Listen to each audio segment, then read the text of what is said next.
As you can imagine, over Christmas I did get an awful lot of cardboard stored up, and I now need to do something with it. I'm Steve McDonald and welcome to Steve McDonald's Crafting. What I'm going to do is I'm going to attempt to make some bound notepads. First thing that I want to do for this is to ensure that I've got my paper all nice and flat and as many creases out of it as possible.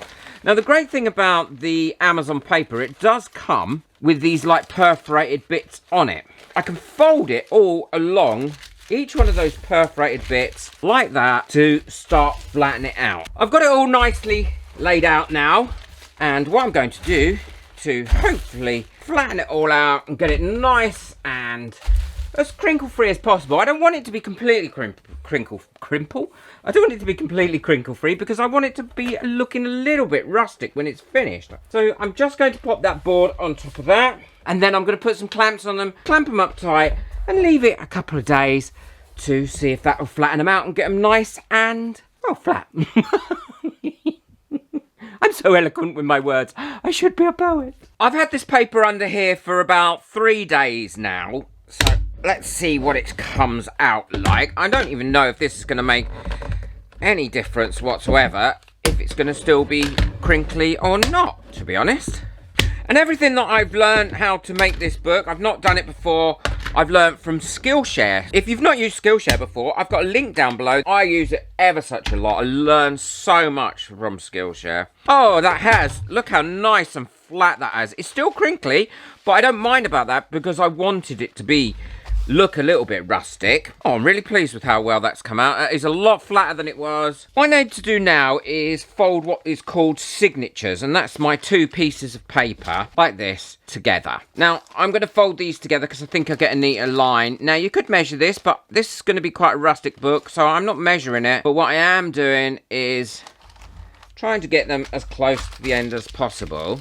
And then I've got a piece of wood here, which has got a rounded end to put a nice defined fold in those. And that gives me all my signatures that I need here. And now what I need to do is line those up and put a weight on them so that I can mark where I'm going to make my little holes. Well, now I've got these lined up on the edge here, as neat as I can probably get them. What I need to do is draw some lines down here. And this is an important stage because it's this bit that allows me to put all the holes for this in the right place so that they all line up. Now, this is quite soft paper. If you're doing it with thicker paper, I'm sure it would be much easier to do the lines. So now I've got that, what I've done is I've pulled off quite a bit of this thread. Now, this isn't the correct thread because I didn't have the correct thread, because you're meant to use a wax thread, but I've got this extra strong cotton. So what I'm going to do is wax that myself. I've got this old wax candle. I'm going to run my cotton through that, and that should wax that thread. And that'll stop it from sticking together and knotting up so easily. And then it's a case of putting my thread through my needle and then tying a knot in the bottom of that thread. And I can feel the wax on this thread, so it definitely has waxed the thread. And I haven't got the right stuff, but do you know what? Sometimes you have to just make do. So I'm quite happy with that length to start with. I can always add on to it as I go. Move my signatures over. Now it's just a case of sewing up your holes that you've already made. The other thing is you need to pull this so it's tight, but not so it rips through the actual page at all. So just look in there. I can see where my other hole is there. It should go right the way through. I don't want to rip the paper.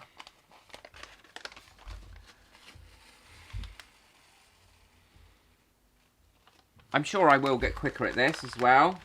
So once you've got to the end, what you then do is you then go back through, it's similar to a saddle stitch, the previous holes all the way until the end.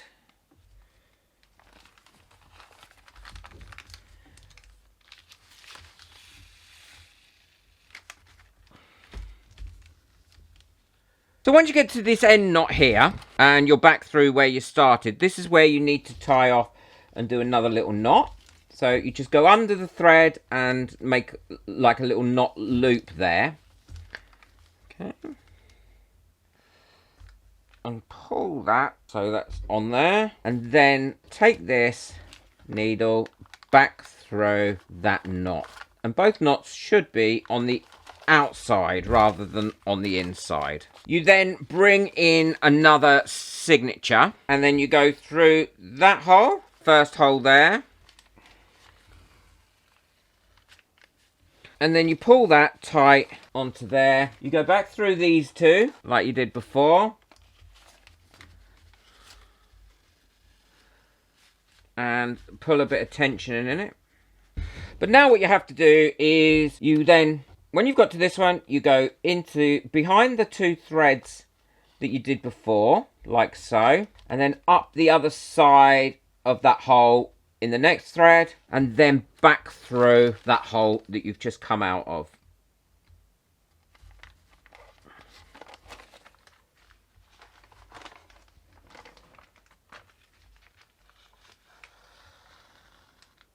Now we've got those two signatures attached together. And then you just keep carrying on, making that same stitch all the way through, and continue to make that loop. So under the first one, this is the loop you're kind of making there. Up your next one, so you made that loop underneath it, and then back through until you get to your last stitch. And then that's where you do something slightly different as you go in through. When you get to the last one, which is this one here, so you go under this one like that, but instead of returning this needle through that previous one that you just done, you put it through a new signature like this,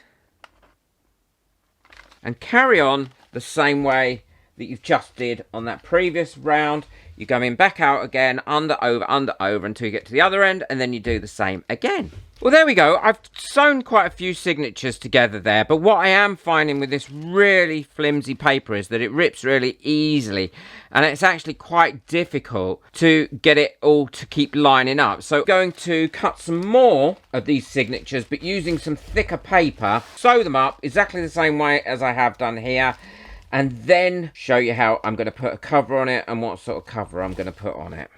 I hate letting something defeat me, but to be honest, I think I was being a bit optimistic with my first go by using this paper, and I'm not wasting this paper because I want to make myself another little book out of this paper anyway.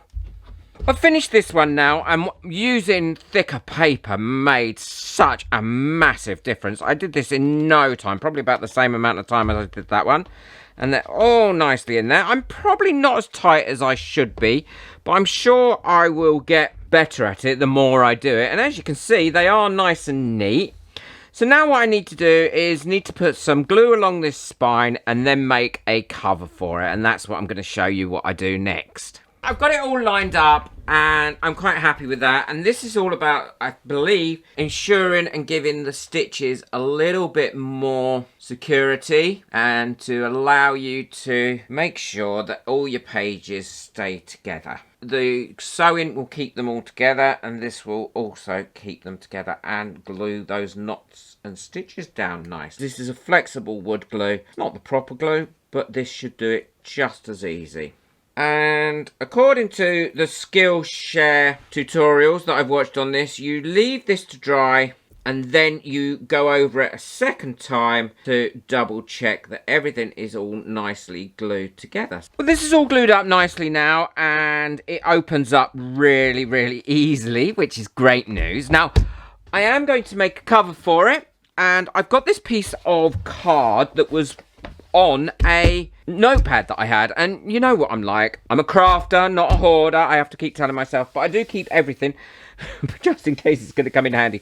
And to be honest, this has now, I think, come in really, really handy because I can make a cover for it. But before I do that, I need to make what is known, I think, as a case book binding. So that means putting a piece of card this side and that side, and the piece around the spine of the book ready to put the cover on. So all I've got here is some cardstock that I'm just going to fold in half and then use that to glue that onto here. Now you glue it so it opens up that way onto the end here and make that as square as possible. And what I'm going to be using for that again will be the wood glue. On Skillshare, there's a guide on there that is really good. His name's Caleb Sylvester, and I would recommend his classes. They're so easy to follow. I mean, I watched his course once, and I'm now making a book. And now all I need to do is go across there with a little bit of this PVA glue all the way across. Going in about 1/2 centimetre, which is probably about 1/4 of an inch, I would think. All covered.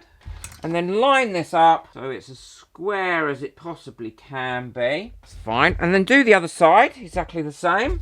And then put some weight on that and let that cure up. Now, these are weights I've made from resin that people have sent me to try, and I've not liked the resin, and I've found it really, really yellow. As you can see, that is quite a yellow resin, and you can see those sorts of reports on my other channel. The next step is, before I put the final cover onto this book, is to put this piece on here across the spine and protect all the stitching and neating it all up. And this is just a piece of white card that I've cut, and it's the same height as this book. And to make it a little bit easier, I'm going to eyeball this as usual. You know what I'm like. That looks about right to me, and I'm going to just run the back of my blade rather than the front of it down there as well, to make it a little bit easier for it to fold when I want to fold it over. And then I'm going to glue it on using the same glue that I used before. So I've poured a little bit of glue on there, and I'm just going to brush that across and put that onto there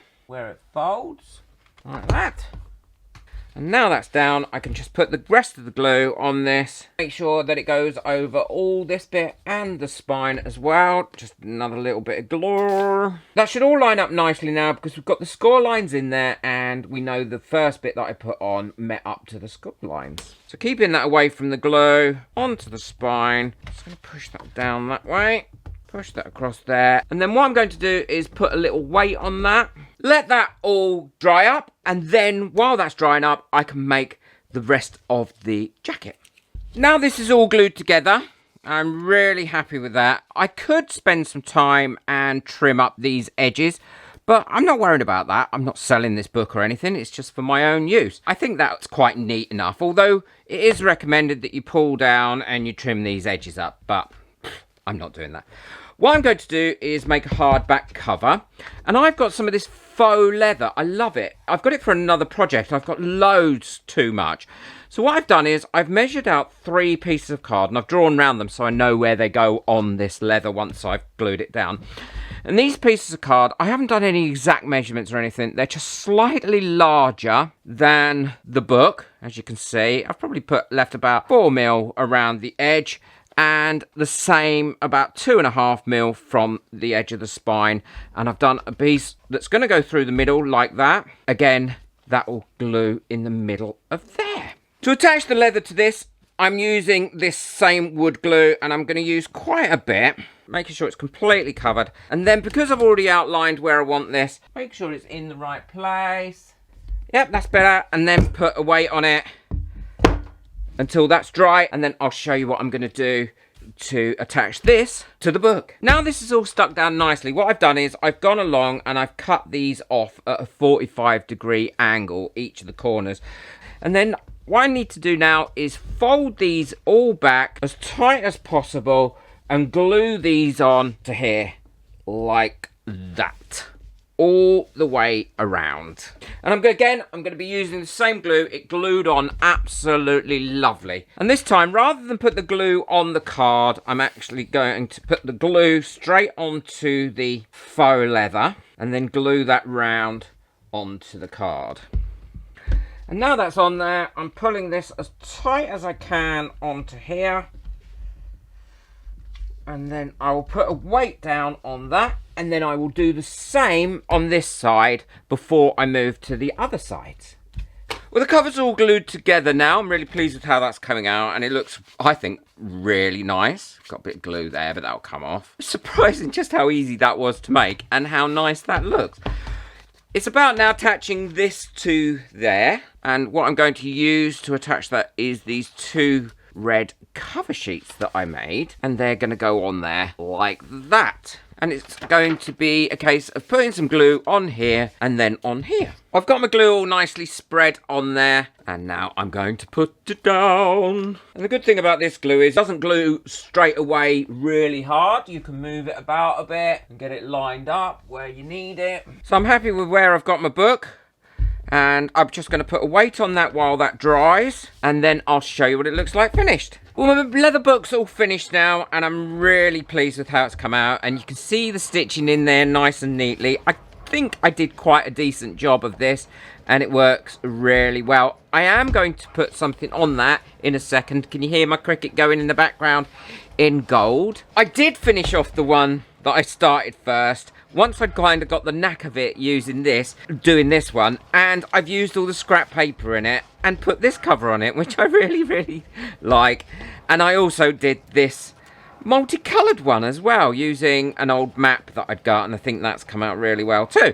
I'm loving this. So I learnt this whole skill on Skillshare, so definitely check it out. And I've got a 1 month free offer as well if you use the link that's in the description. I've learnt so many things on Skillshare that I would be lost without it now, and it's really useful for editing, it's really useful for crafting, it's really useful for so many different things, and it's not expensive at all. It's well worth it. It's all finished now, and I've got my little gold saying on there. I'm loving how that came out. I'm definitely going to be making a lot more books. I've really enjoyed this whole process, and I think this saying is so true where I'm concerned, because crafting each day definitely does keep the crazy away.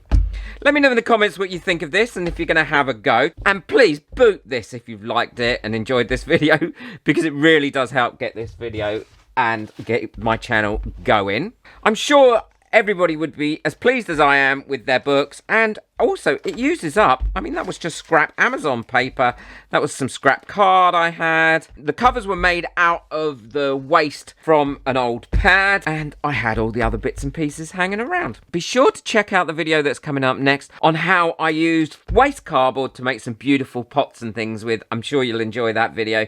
Take care, enjoy your crafting, bye.